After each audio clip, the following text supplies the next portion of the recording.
Ladies and gentlemen, brothers and sisters, friends, enemies, and comrades.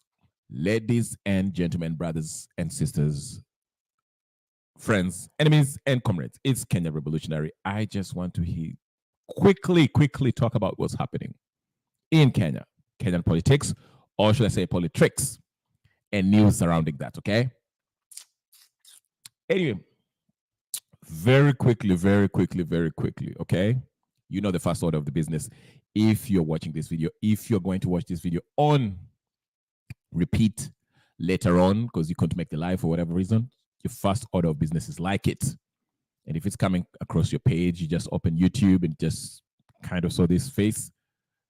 Go ahead and subscribe, okay? Don't even look at the content. Subscribe, like, share, comment. That's the most reasonable thing you can do with your life, okay? Do so, okay? Leo ni Coca-Cola. Anyway, very briefly and quickly, I won't stay here for long. I'll probably stay, I'll speak for like 30 minutes or 20 minutes. So I won't make the hour. Try to make it as short as possible. Like I said, I have so much going on. So, you know, I'll try to squeeze in if I can because I have so much going on right now. But anyway, very quickly, I wanted to touch on a topic yesterday in another platform. We were discussing, there was a discussion about the fluctuation in the Kenyan shillings as it relates to the US dollar, okay? As we know, in Kenya, we ping our money on the US dollar. And there's a lot of talk why the dollar is, why Kenyan shilling is gaining its value against the dollar. Not really significantly, but you know, a few dollars here and there. I mean, it went from what, 150 to what is it right now? 140 something, 130. Regardless, anyway. So the discussion was, what are the factors that are making the Kenyan shillings gain its value against the dollar? And everyone gave the view as they understood it. And they were all valid points, okay? Everyone had valid points, you know, whether it's a matter of exportation, whether it's an improving economy, whether it's whatever the case is, okay? But the underlying reason, as I submitted, this was my submission. I mentioned that the Kenyan shilling is being manipulated and can be manipulated anytime, any second, any minute, whatever, okay? It's not stable, again, because we paying our currency on the US dollar. Then I got involved into a little back and forth with one of the panelists, because my argument was, listen, we need to find a way of backing our currency with gold. Go back to the gold standard, okay? And the gentleman that I was having this discussion with challenged me and said, listen, we cannot back our money by gold because we don't have gold. We don't produce gold. Okay, we have some gold mining taking place somewhere in Nyanza province somewhere, but it's not enough, so we cannot have gold reserve. Okay? And we went back and forth, and, this guy kept on telling us about the US has gold and all this, and the third. And number one, my point was this. First of all, the United States of America does not have gold. They don't have gold reserves, okay, at the Federal Reserve or at Fort Bragg, whatever, where they used to keep their gold. They do not have it. United States got off the gold standard in 1971, I believe, under President Nixon. Okay, so they went to this fractional lending type of bullshit where, people just print money out of thin air and they, force you to buy oil using the US dollar, okay? But my main point was this. The reason why our money, Kenyan shillings, can be easily manipulated, it's because it's pinged on the dollar. That's number one. And if you ping your money against the dollar, you're at the mercy of the Federal Reserve. And I made the point that the Federal Reserve is not a national bank. It's not a US bank. It's an independent private bank. So even the United States cannot summon the Federal Reserve and say, hey, we want to audit your books. No, they cannot. They don't have power to do that. They're not obligated to do that. They're not, by no means. So again, so if unemployment in the US goes down, if the feds raise their interest rates when they lend money to the US government, okay, that all can affect the dollar. Okay, it affects the strength of the dollar. And in effect, affect the Kenyan shillings because we are paying our money on their currency. All right. So basically, we are at their mercy. And I mentioned things like, structural adjustment program through the IMF, where when you take their loans and you owe them a bunch of money, they force the country that's in debt to devalue their currency against the dollar. Okay. So basically, what my whole point was this, and maybe it was missed and maybe some of them got it. My whole point was this, that for us to be truly independent as Kenyans and have power in our own currency, we cannot afford to ping our money on the dollar. We have to go the gold standard way. Okay. Now, the question that was asked, how, we don't have gold, so how can we have gold, reserves of gold? We don't produce gold. We don't have it. And my thing was, and maybe this is the point that I didn't actually make, and that's why I'm making this video, to just, kind of try to explain. I kind of explain it later on towards the end of the stream, but the point I was making is, again, number one, we have to get out of debt. You have to get out of debt. We cannot have gold reserve. The whole point of having a reserve means what? I have some extra stuff at the barn, okay? In case of rainy days, not rainy days, okay? In case of the drought. When it's dry, when you're going through some stuff, that's when you reach out to the reserve. If you need to service a loan or whatever the case is, you use that reserve to clear up your loans or bonds that whatever the case is. But Kenya is in deep debt. I think we are 2010, is it billion or trillion? 10 trillion Kenyan shillings in debt, which is about 10 billion US dollars in debt. So you can't have a reserve. You only have a reserve if you have extra, okay? Extra. You're not in debt. That's when you can afford to have reserve. So we're in debt. So the way we can, and that's why I told whoever I was arguing with, I was telling him, because they were telling me, you say that Russia has gold. How do they have gold? They were telling me that Russia has always have gold reserves. And I asked the person I was talking to, and I asked him, so how did Russia manage to have gold? Last time I checked, Russia does not produce gold. Same thing with China. These are the two countries that are leading, have most gold reserves in the world right now, China and Russia. And I asked him, hey, you say they've been having these gold reserves. How did they get these reserves? And of course, they were telling me, oh, they stole it, China stole it, and all this and that. And I told them, no, it's actually not stealing.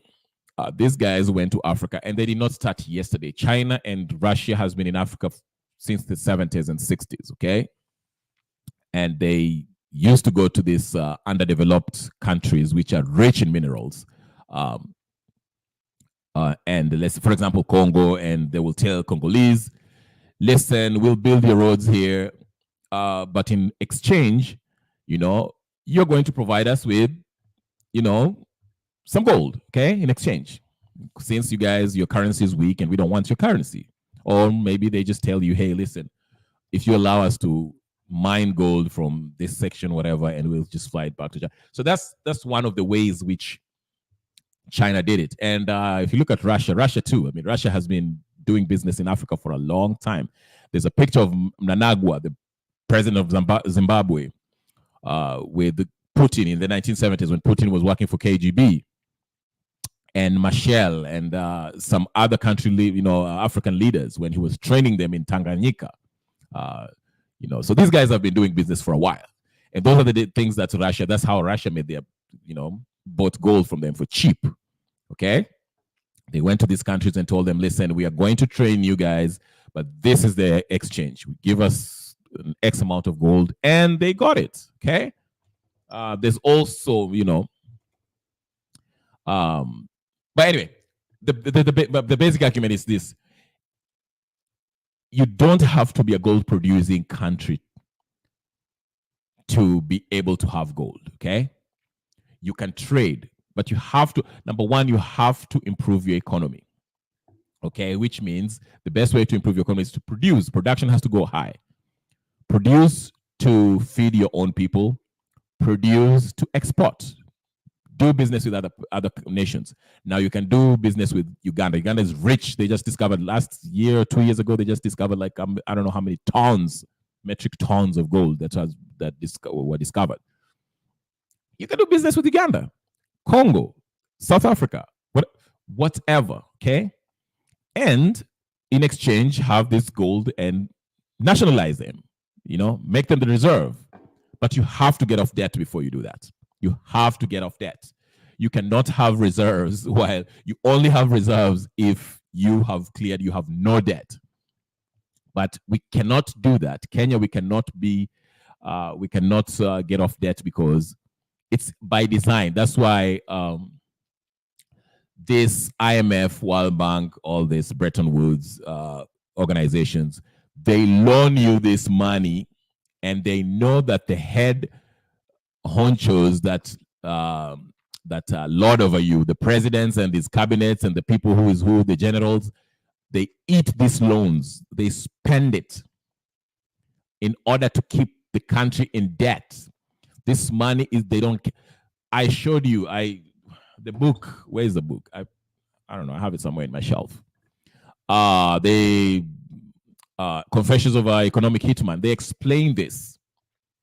Okay, these IMF loans that they keep on giving you, they don't give it to you for you to develop your nation. It's a bribe.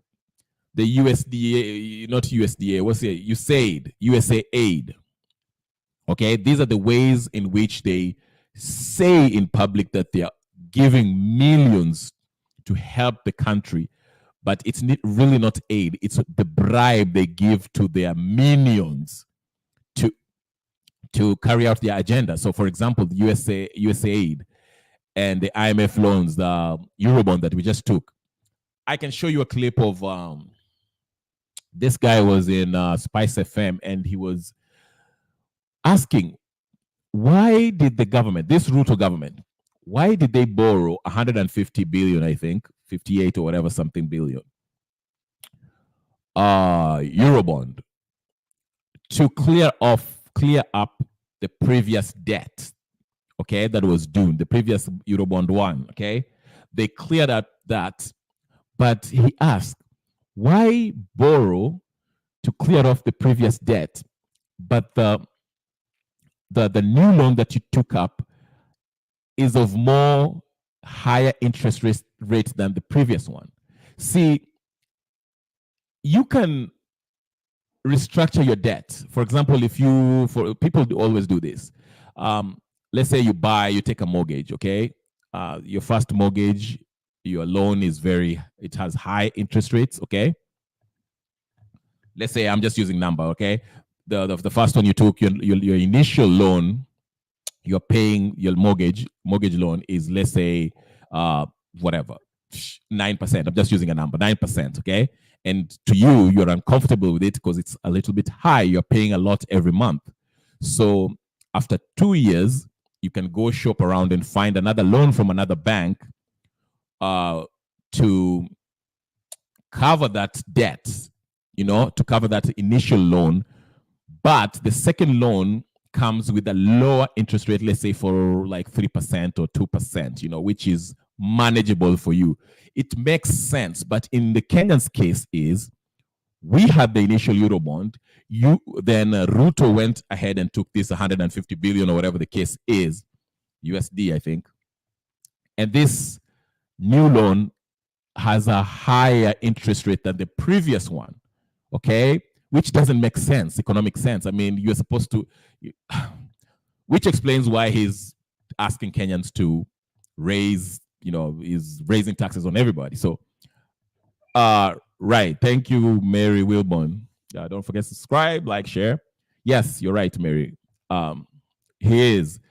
And so that's what I was explaining, that it does not make sense.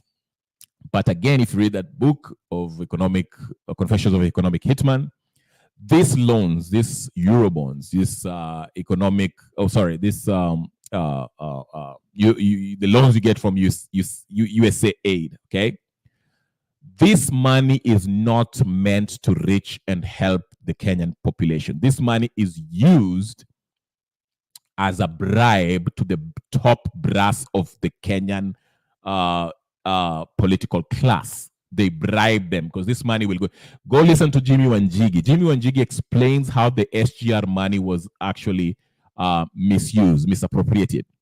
Kenyans paid 5 times what the SGR loan actually cost.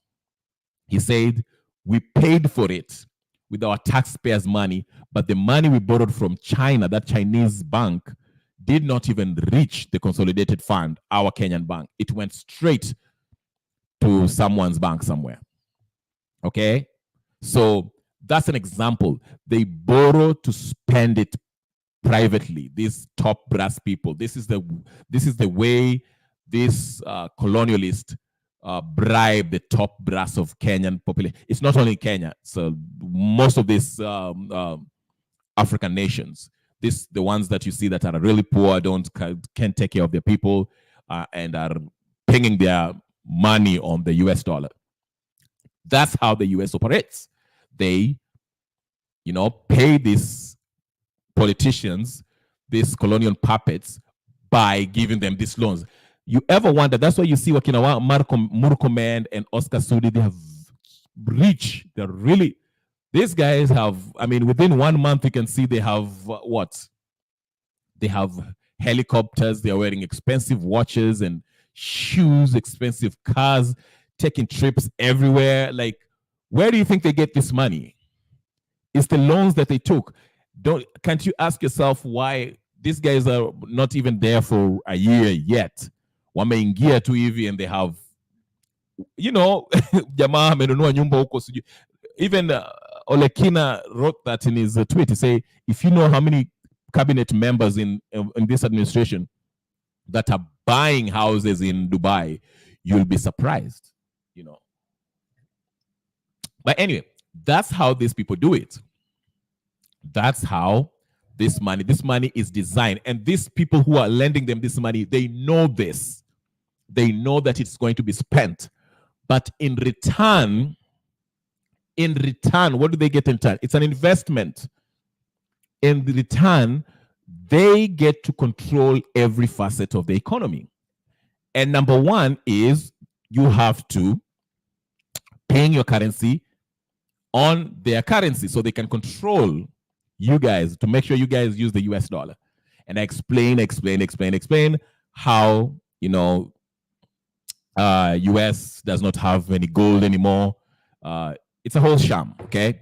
But anyway, that's what I was trying to make. We can have reserve, we can. But in order to have a reserve, we have to start improve on the economy first. And not only that, also pay off our debt, because you cannot have a reserve. Right now, if you start having gold reserve, the IMF will say, hey, okay, you want to have a reserve? First of all, pay us our money, because you owe us whatever trillion that we do owe them, Kenyan shillings, okay? That money we gave you, you have to pay it first. Then you can have your reserve. So that's how they work, okay? Mary Wilborn is telling me, it just crossed my mind how when you want to tumwa Haiti, hawaendi huko, wanaenda US kuwa train as mercenaries to ensure jamaa remains a puppet for Absolutely.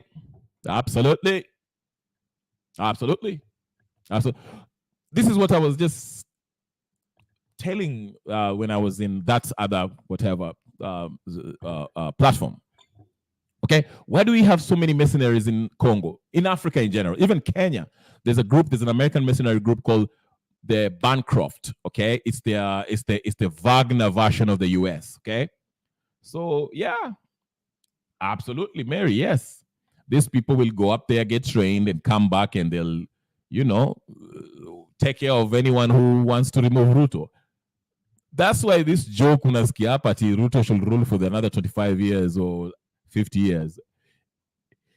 It might not be a joke, but, I won't go there. The point I'm trying to stress is if we are truly going to get out of this, if we are truly going to become economic independence, if you're going to be independent economically, we have to have control of our own currency. We cannot have this central bank system where we are being ruled. Our money supply is determined by a private entity, a private bank. Okay, that's what I meant. All right. So that's the point I was trying to make.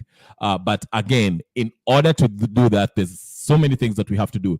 I always say we have to respect the rule of law, prosecute and return all the money that has been stolen since Kenyatta 1, Moi, Kibaki, Kenyatta 2, Ruto. All that money has to be, brought back, okay? So, and also, we have to take care of corruption. Kenya is a rich country. Economically, there's money. But corruption is not war. Corruption is only there because of what? Lack of the rule of law. Nobody respects the law. Kila mtu is above the law, wanafanya vile tunataka. And so, and sometimes I hate having this discussion with people in other platforms because when you try to tell them this, they think that you're a conspiracy theorist and you're like, hey, listen, just do your research. Get on Google, look at it. The US have no reserve. They do not. And they're asking me, what about the gold rush? In history, we learned about the gold rush when the US had the gold rush in 1920s or whatever in California somewhere. Whatever happened to that? And they fail to understand that the US is in heavy debt. They are in trillions of US dollars in debt. Like I say, you can't have reserve if you have debt. So that means all those gold that were in the reserve, they had to use it to clear up some of their debt. Okay, so maybe walipatia watu wa Federal Reserve took that gold and they moved it wherever they move it. That's how they lost it. You cannot have a reserve if you have heavy debt. You cannot. It doesn't make sense. Ni kama unasema ati I owe 10 people a bunch of money lakini niko na reserve ya 20 trillion. I mean, if I have 20 trillion and I owe somebody 2 million, I can go to my reserve and get 2 million worth of that money and pay them off. But if I have debt and I have nothing in the reserve, I can't pay them off. I can only, maybe tunaweza make a deal. They only give me a deal by restructuring my whatever and by determining how much my GDP, what I'm producing. Anyway, let me see. Mary is telling me, no wonder Majama overrode Kenyan constitution. Yes, also that's why they selected police officers who are rookies so they can be trained from scratch. Yes. Yeah. The constitution walitupa, it's just there like a karatasi. They don't care about that constitution anymore. And that's the whole point. Because they know if they follow the constitution, they cannot get away with these things that they're trying to get away with. But that's how they operate. So that's why I've been screaming. And it's not only our currency. I was reading something about also our seeds, where we get our seeds. It will almost become unlawful to have natural seeds for our plants. They want to force us to buy GMO seeds, which are patented. Somebody wrote an article that nakwambia, and I've been mentioning here, if you guys are on Twitter, if you follow Kurokot, Francis Gaito, and Mbogo, I forgot his name, something Mbogo, they write about this. Of late, I've seen a lot of this information coming out, which I'm excited because it opens people's eyes. Watu waangalie, this country, Kenya, imeuzwa. It's being sold to the highest bidder, to the foreigners. Yani, this thing it's alarming, actually. It's really alarming. Let me see if I can find any article here. that we can, because I think I saved one. Oh my goodness. Gladys Shule told us that Kenyans don't mind paying a lot for public official salaries provided they perform. Okay. Shule ni Shule, jamani. Hey. Anyway, let me find the Okuru Court one. Because let me find Okuru Court. Because he said something that I really, and I will read it with you guys so you can read it. Like I say, I hope I made it very clear to these people, and I'll try to. Anyway, there are people, panelists from another Ninio.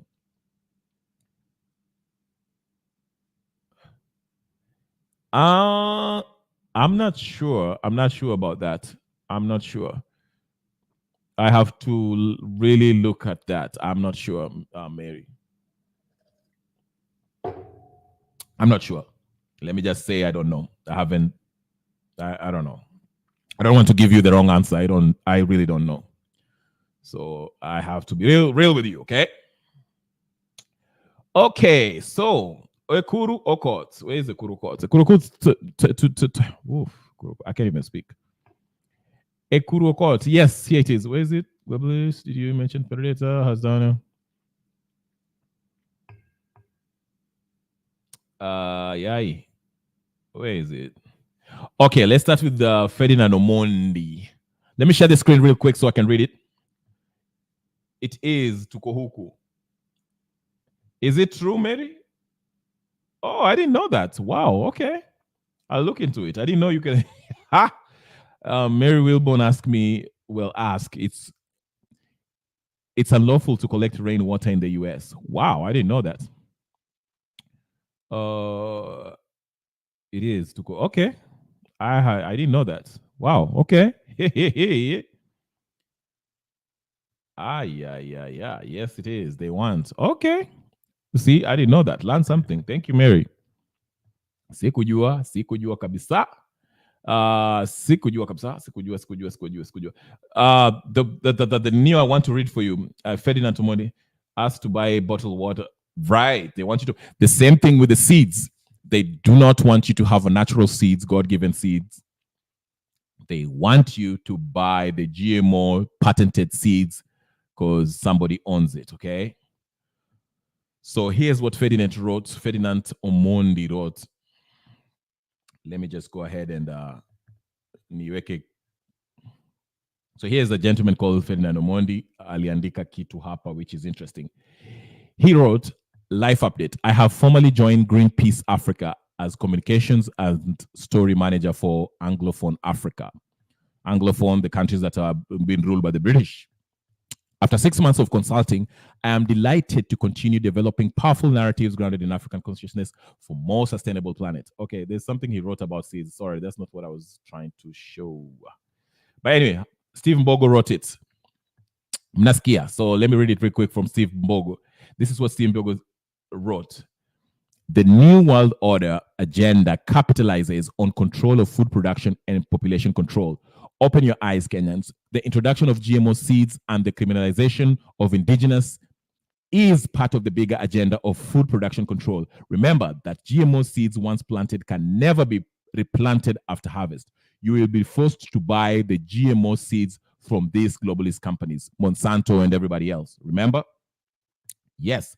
So I made video. This was like one of the first videos that I made when I started this channel. I was talking about the GMOs and how,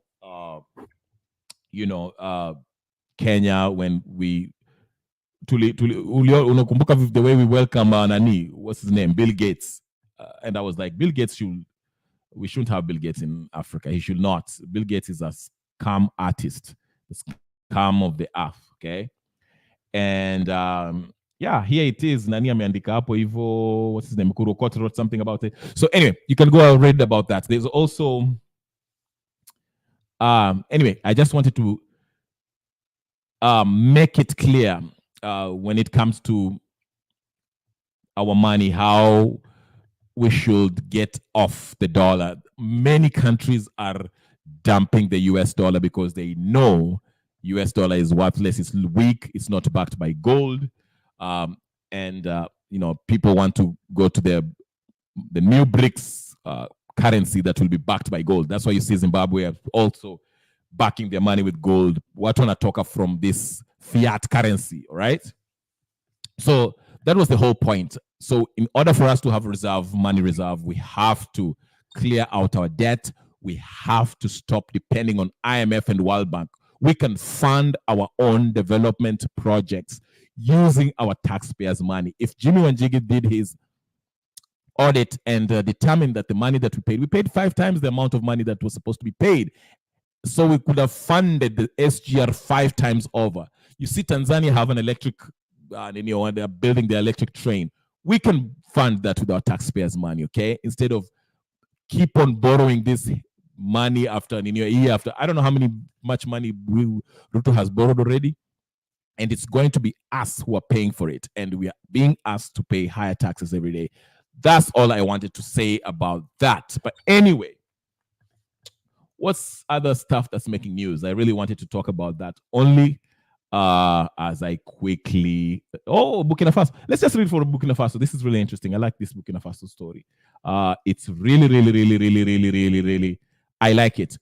Let me read it as I just conclude. I say I will be here for 30 minutes. Let me just read this Burkina Faso and you guys can understand how it is important to have your own currency and take control of your own economy. Here it is. Okay. Speedy. All right. Burkina Faso has broken all ties with Burkina Faso has broken all ties with France, giving the French special forces to evacuate, which have been carried out, having expelled the French ambassador to the country. It has the second Francophone country. It has become the second Francophone country to do that after Mali. The current president of Burkina Faso, Captain Traoré, is just 34 years old, making him the youngest president in the world. Just like Thomas Sankara, he has reduced his salary and that of his cabinet members. During a meeting with his Malian counterpart, he hinted about forming a federation with Mali, since both economies has gold as its primary source of revenue. They now plan to mine gold and print currencies in their respective countries rather than using the CFA currency that is printed and regulated by France. I wish every country in Africa can emulate this. Long live Mali, long live Burkina Faso. What am I telling you here? Burkina Faso, okay, they've known that they are rich in gold. Before they kicked out the French forces, the French ambassador, France was they had their puppet as their president, okay? And they were having banks, central banks that are controlled by the French, which was controlling their currency, okay? The currency was pinged on the French francs. So this president came in and kicked them out. The French, remember, the French were extracting gold and exporting it back to France. France has no gold. They have nothing. It's cold up there. Well, it's not cold, but it's, they're not blessed as Burkina Faso is with natural resources. Okay. So this president Traoré came in, and the first thing, order of the day he did, kicked out the French, kicked out the special forces and the ambassador, then took control of the money supply, who took control of the resources, the gold, the uranium. Remember, he told the French, if you guys want the uranium, you have to buy it to us. And we get to set the price of uranium. You don't come here and take it the way you used to take it, okay? And remember when they did that, Paris had a blackout for almost a month immediately when he did that, okay? But he told them, hey, listen, if you guys want uranium, we get to dictate what price, okay? And by the way, we are not going to use the French francs anymore. And the banks that you guys used to control, we are going to nationalize it. And we are going to have our own gold-backed currency. This is the argument I was making yesterday. True independence means that you have to take control of the resources you have. You have to take control of your currency, okay? You have to take control of the food that you produce, and you have to take control of the security forces that you have. You cannot be like Kenya, where we are being trained by the British and the Americans. So anytime there's a conflict, they get to tell us anything what we need to do, because we don't have the ability to defend ourselves. So if we get out of line, they just order a coup d'etat, or they just send their 2 tanks and bombs and bomb you and get you out of there quick. Okay? To be fair, the Russians, the Wagner helped Burkina Faso and Mali. But, and again, like I said, Russia has always stood up with Africa. They've always helped Africa become independent from the 70s and 60s. Okay, I told you about the picture with Putin and Managua and others when he was training them. He was helping them to become independent and not to be colonized. If there's anything, in 1895, when the German chancellor brought a meeting with all the Europeans to meet in Germany on how to divide Africa so that they can colonize it, Russia refused to be part of that nonsense. They say, we are not going to be part of this colonizing Africa. So Russia has always been a friend of Africa. So we have to applaud Russia and Putin, especially, to be exact. Anyway, that's the point I was trying to make. True independence means you have to be in control of your food supply, produce your own goods and services, okay, and all the resources that you have, including the human resource, okay, you have to have control of them and also be able to protect yourself. That's why these guys are now creating their own currencies that's backed by gold. Ladies and gentlemen, brothers, sisters, friends, and comrades, I would like to thank you. I wasn't going to stay here for long, but Mary Wilborn, thank you so much to be part of this. It was just a small one. I wanted to just respond to the talk that I had in another platform yesterday. It was this discussion we were having about money and how Kenya can have reserves, okay, and why we cannot have it. We are in debt, so we can't have reserves. In order to have reserves, we have to clear up the debt that we have, whether it's the Chinese debt, whether it's the IMF debt, whether it's the whatever debt. We have to clear all that. After that, improve our economy. Then we can start trading with countries like South Africa, Congo, Uganda, and buy gold to keep it as reserves in our own reserves. But we have to be able to protect ourselves. We have to be able to have our own human resource. We have to have our own resource that we have to maximize and have a strong, vibrant economy where we don't have to rely on the Americans or the French or the English or the British. Okay, ladies and gentlemen, brothers and sisters, friends, and comrades, this is Kenya Revolution. It's been a wonderful, short, session.